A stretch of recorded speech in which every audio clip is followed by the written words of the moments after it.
doing things for other people. And that's so important. And it can be really empowering as well, because as soon as you sort of realise that you're only doing stuff for other people, you kind of can drop a fair bit of resentment and negativity that you have, and it can really shift your way of perceiving the world if you're actually doing stuff because you want to do it.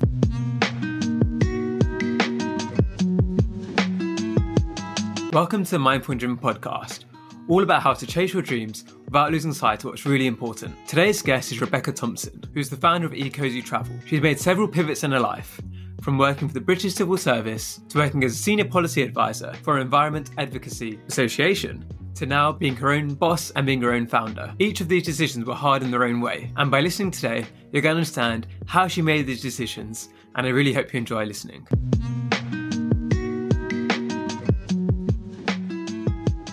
Welcome to Mindful and Driven, Rebecca. It's a pleasure to have you here. It's great to be here. Really nice to see you.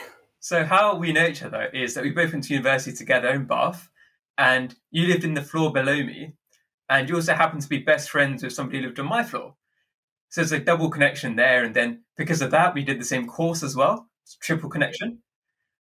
And then we both went our own ways after university, and it's been quite a while since we've caught up. And it's quite funny how different our lives are now compared to what we thought they would be back going to university together.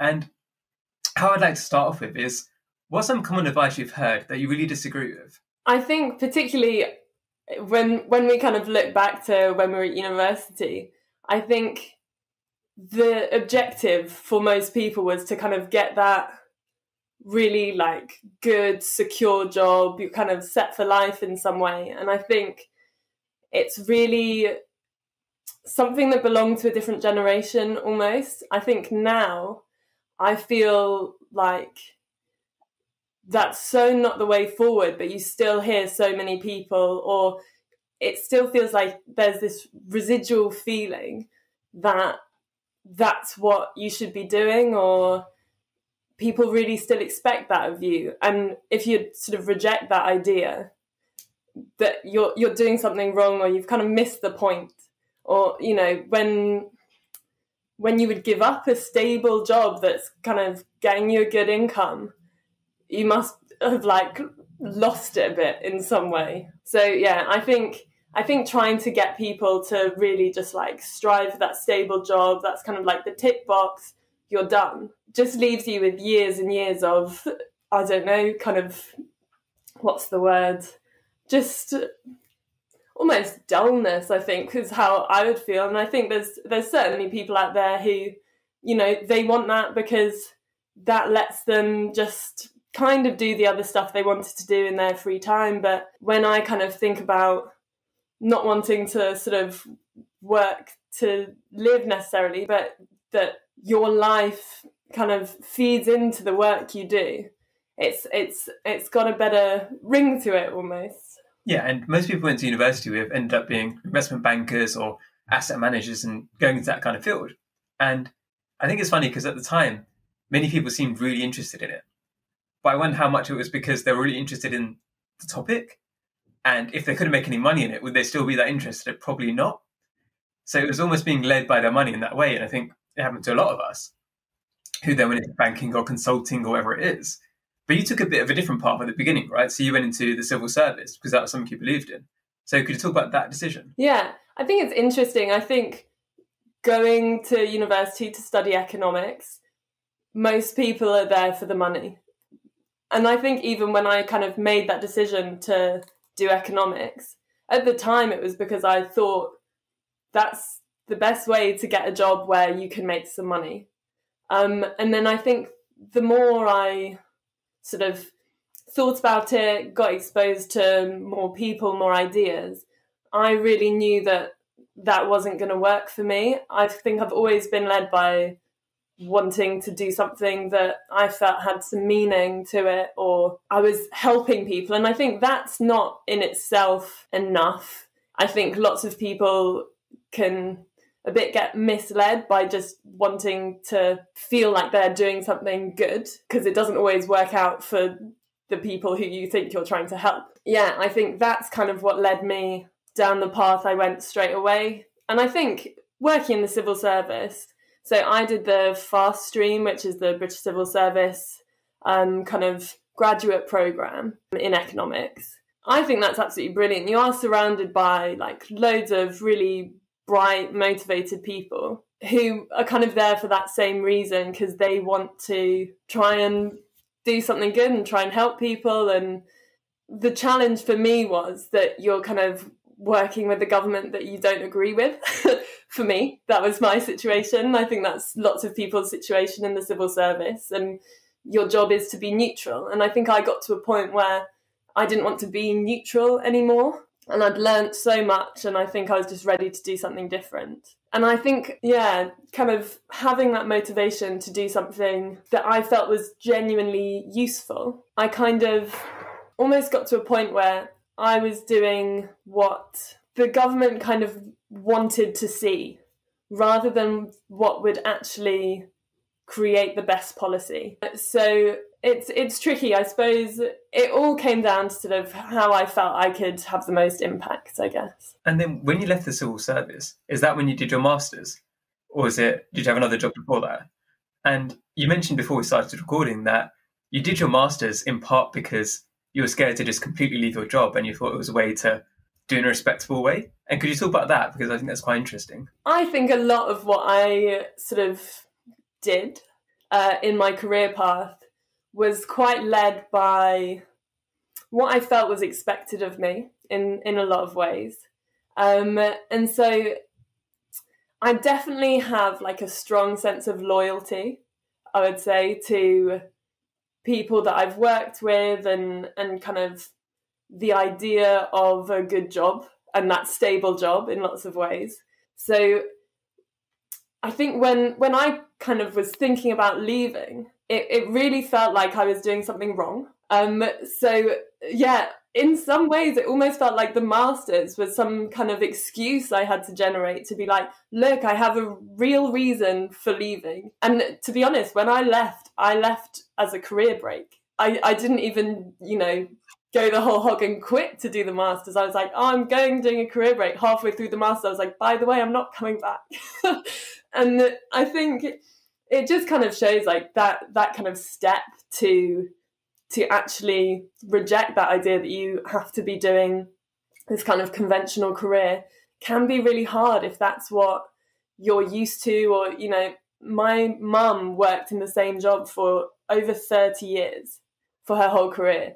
And I just guess that's what I was exposed to. I wasn't exposed to kind of these kind of more interesting career paths that take lots of turns, and you can just halfway through start doing something completely different. I kind of generated the idea. I already knew I wanted to do something quite different, but the master's was the first step to kind of do that. And I don't regret it at all. I think I met some amazing people. The courses, because I went to SOAS, it's the School of Oriental and African Studies, and there's just absolutely brilliant teachers there, brilliant people there. So it definitely helped me realise a lot of things about what I want to do and what is a good and impactful way to be doing what you're trying to do in putting something good back into the world, I suppose. So do you think in a way you did the right thing but for the wrong reasons? So you were doing it just to escape your job potentially, but then because you did that, then you then met people who then helped you along the path you're on now? Absolutely. And I think, at every stage in our career, we sort of are who we are, and we have those ideas that we have about what a good job looks like. So it's all a learning process. And I think, I probably wouldn't be here now if I hadn't done that. And it was at SOAS that I think I was kind of first having those conversations with people about, some friends who were not flying anymore because of environmental reasons. So, and, that's a huge part. That is one of my kind of key businesses now. So I think you never know where things are going to take you. So all you can really do is the next step that feels like it fits with what you want to do. And it will take you eventually down the right road, I think. Yeah. And I think the thing I always say to people is that if you're not happy in what you're doing, then the most important thing is to experiment, to try something different. Because you don't know what it's going to be. Like you said, like you didn't know that it was going to be the masters. But because you tried it, that then opened your eyes to other opportunities, and then you did other things because of that. So if you're in a rut, then try something different. It doesn't necessarily matter so much what exactly it is in some ways, I think. Yeah, because definitely. you might try it, maybe you decide you don't enjoy it, then you can try something else, and that's okay. And so after the SOAS, you then went to work for another company, right? And that was in the renewable sector and something you believed in. But you then left that again because it wasn't quite aligning with you. So how did that process go? Because I can imagine if you then discovered that you think you really believe in this topic and helping the environment, but then you got a job that potentially should be doing everything that you thought it was meant to be doing in terms of your meaning, and then it didn't give you that. Was that a hard process for you? It definitely was. And I think, even before I got that job, I already knew that having an office job didn't really work that well for me. I think I already knew that I wanted to try different things, maybe do something more practical that felt more creative. And that was really one of the motivations for leaving the civil service in the first place. So to get another full-time job where I was doing that again, I think there was already an element of, is this the right thing? But because it did tick so many boxes of what I really care about, and it was a great job, I was really happy when I got it. And I was working with an absolutely brilliant team, which honestly I think can make or break a job. So I was there still for like a year and a half or a bit longer before I decided to leave. And, my CEO was so supportive of the fact that I did want to try other stuff. So before I left, I was working 4 days a week, but I still didn't feel like I had the time or the capacity to really explore the other things I wanted to explore. And I think that's because in a job like that, where it is sort of in an area that you're passionate about, it's hard not to give it everything you've got. So I would be working really long hours for that job, even though there's so much stuff I wanted to do for myself, also in that space, but my own ideas. But I felt so kind of committed and loyal to sort of having said, like, I'm going to do this stuff for you. I had the responsibilities for those areas. My CEO really trusted me to sort of run the team.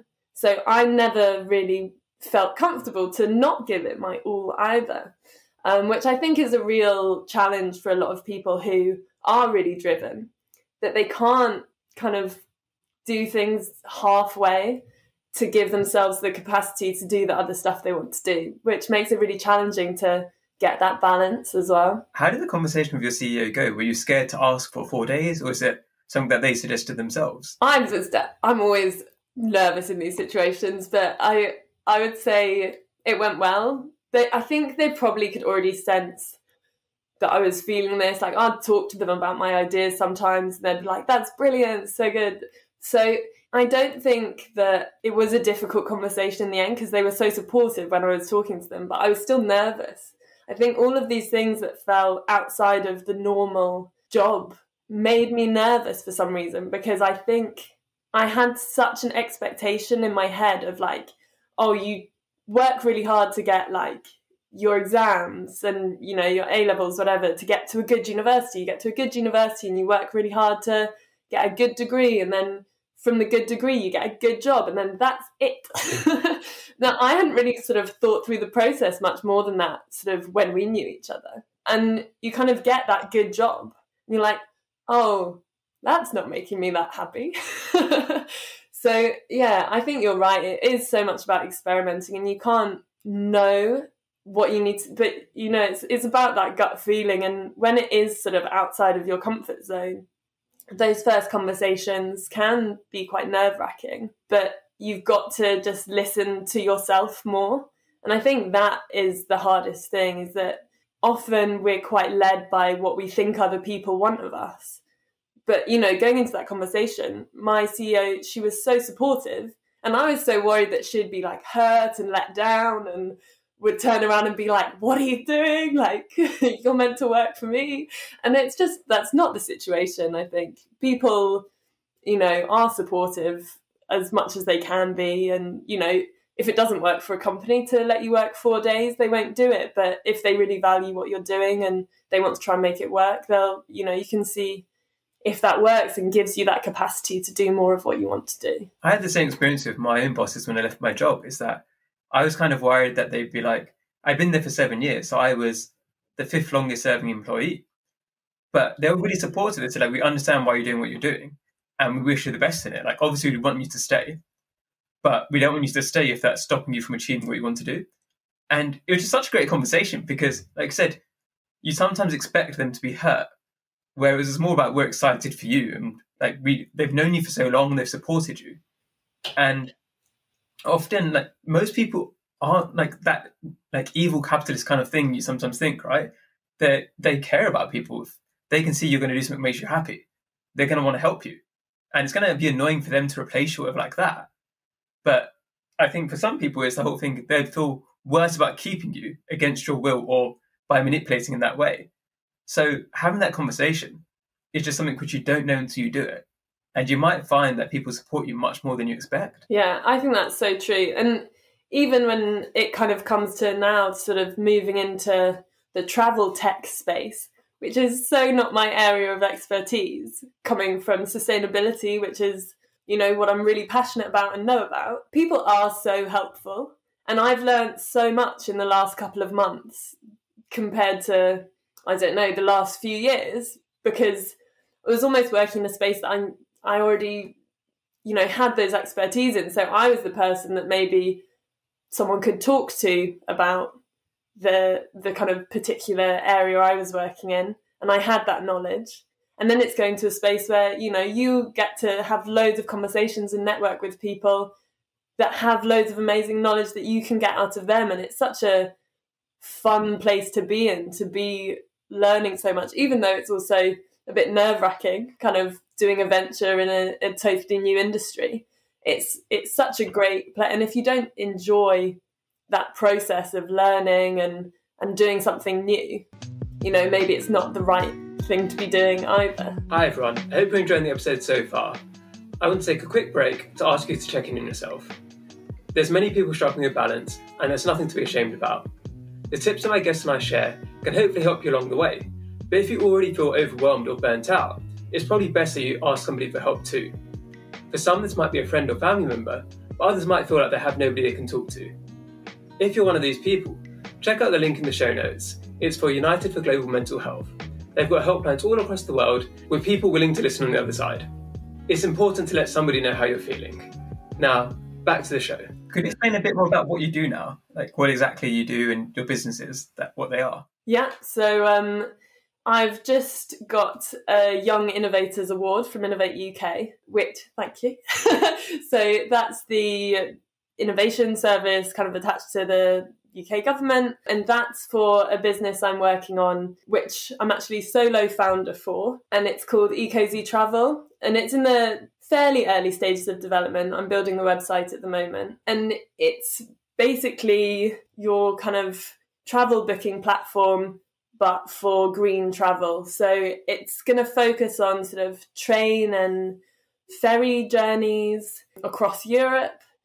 It'll be all kind of eco accommodation and that kind of dynamic packaging, which is so you as a customer will be able to put in all of your requirements and, you know, you get to package it up how you like, find the trains that suit you, you know, have a proper comparison of all the different accommodation available, which just doesn't really exist at the moment. And I think it's going to be a challenge to get there. And, you know, creating that functionality at first, it looks like it's going to be really difficult given how the transport industry or the travel industry is structured. But it's really exciting.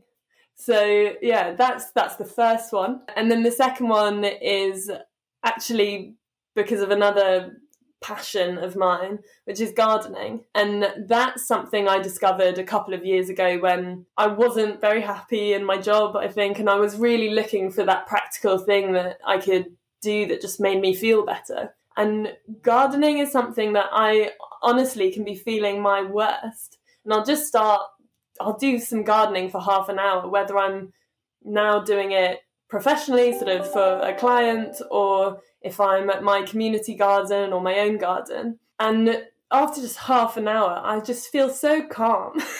It's incredible. So that kind of combines the sustainability and the gardening, and it's going to be an app that's called Carbon Garden. And basically, for anyone with access to a garden space, you can basically be able to use the app to implement certain practices that help to store as much carbon as you can in the soil and in the vegetation you're growing, which from a climate perspective can have huge benefits if you're kind of multiplying it across all of the gardens that we have out there. So yeah, that's what I'm really excited about, and that I'm actually co-founding with my partner. So that's another fun one. I was going to quickly mention the gardening there, because I think sometimes people think they have to do traditional ways that make you calm, right? So people think you have to sit there for an hour and do meditation, or you have to do yoga, or whatever it is.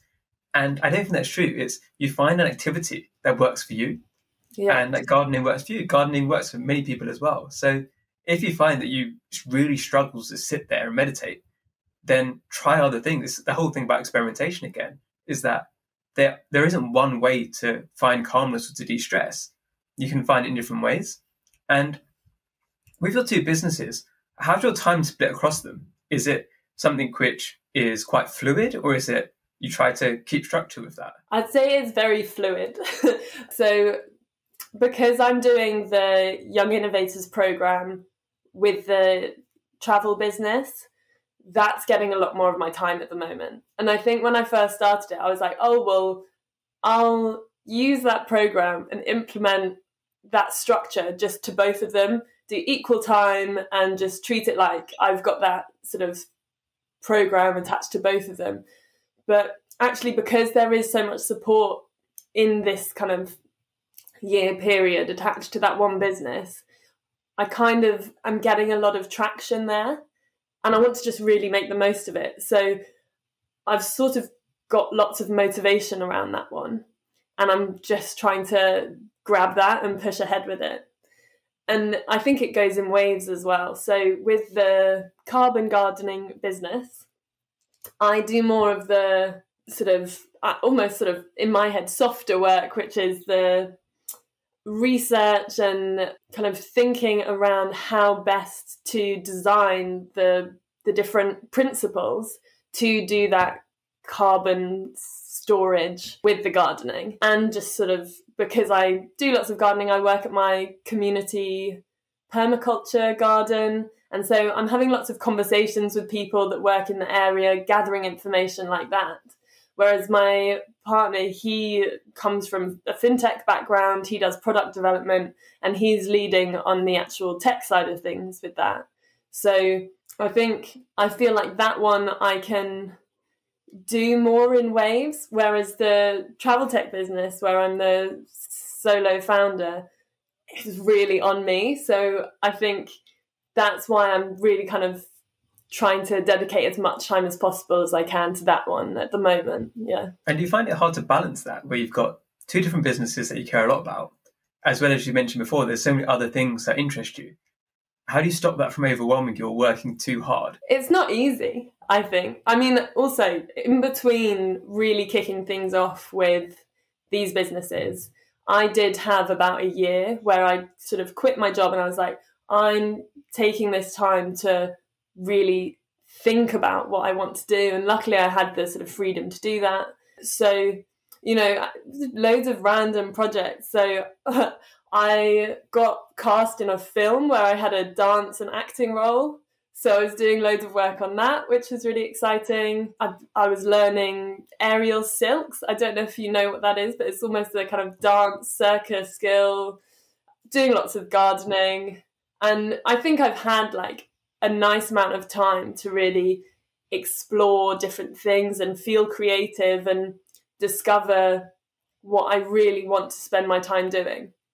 So I'm also feeling quite confident in kind of where I am now, and I'm not doubting it, which I think can be a real problem when you're at risk of feeling overwhelmed, that you're like, I'm doing all of this work and I don't even know if it's the right thing that I should be doing. So I think that really helps. And then I think it is tricky not to just put too much time into these things, but there's almost a balance where you're like, I do need to work really hard on this at the moment.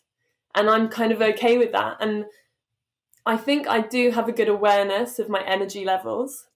So I'll have days where I can just do lots of work. And because I'm working for myself, I think I can just listen to that kind of energy level and decide what to focus on based on that. So, I mean, today I actually felt really sort of low energy. So I had my meeting this morning for an hour with sort of my mentor as part of the Young Innovators program.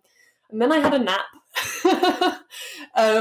And then, you know, we're recording this now and I'm feeling more energized and I'm probably going to do a fair bit of work this evening. So it's listening to your body as well, making sure you are able to notice if you are feeling overworked and doing something about it, not just being like, oh, I'm feeling really overworked, but I've still got to get all this done. So, yeah, and it is, you know, knowing that I've found the gardening and that if I'm not feeling good, I can go and do that and it just makes me feel so much calmer.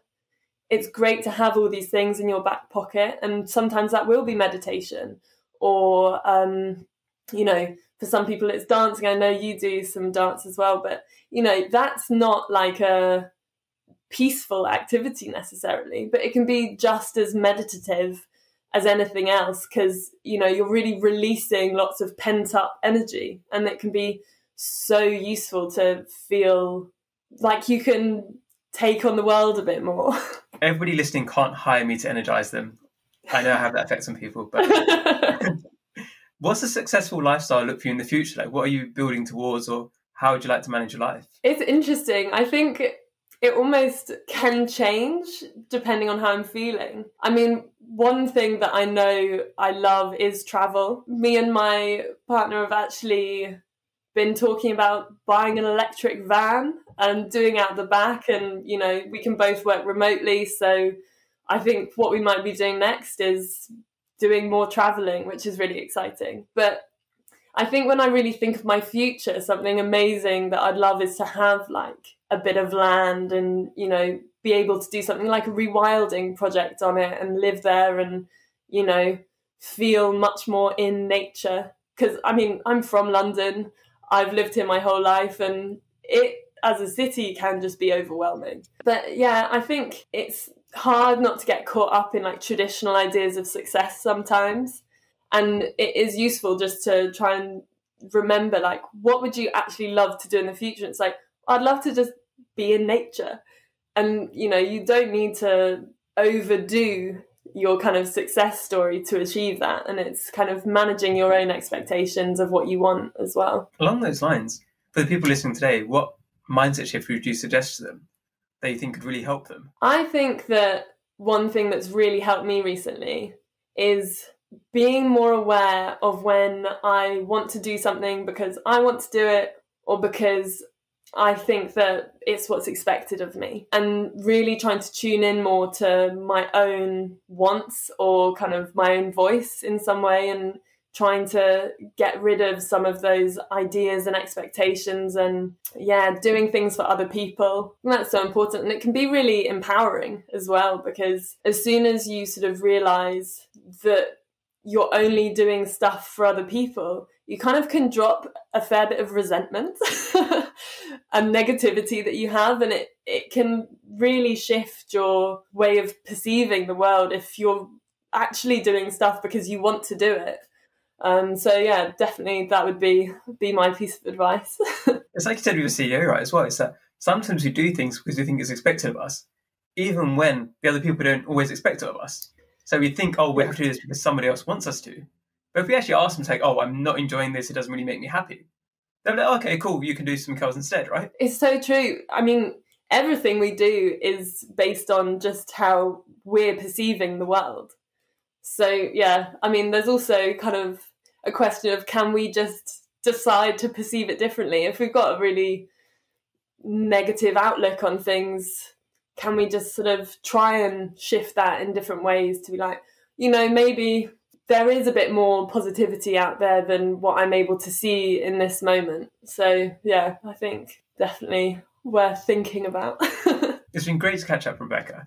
Where can people hear more about you and your businesses? The website for Ecosy Travel is up, but not fully formed or launched yet, but people can sign up to hear more about all of that, and it's ecosytravel.co.uk. I'm really happy for people to connect with me on LinkedIn as well. I'd say that's a great place to keep up to date with what I'm up to. So that's Rebecca Thompson. And then the final thing I ask all my guests is, what's one small thing that's brought you joy recently? I recently got back from a couple of weeks in Guernsey. So it was amazing to escape London for a little bit. For people that don't know Guernsey, it's a tiny island in the Channel in between the UK and France. And in the middle of January, I went surfing. And it was freezing cold, and I had a wetsuit and hood, boots and gloves on.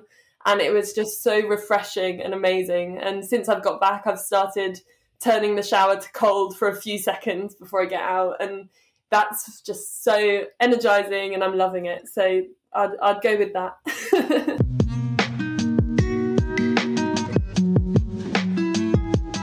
If you're listening on Apple Podcasts, I'd love it if you could leave me a 5-star review. It really helps to get the message out further. Wherever you're listening, it would be awesome if you could subscribe and to share on your social media channels. If you want to see more of my work and advice, you can find all of the links in the show notes. Thank you again for listening, and I hope you have a lovely day.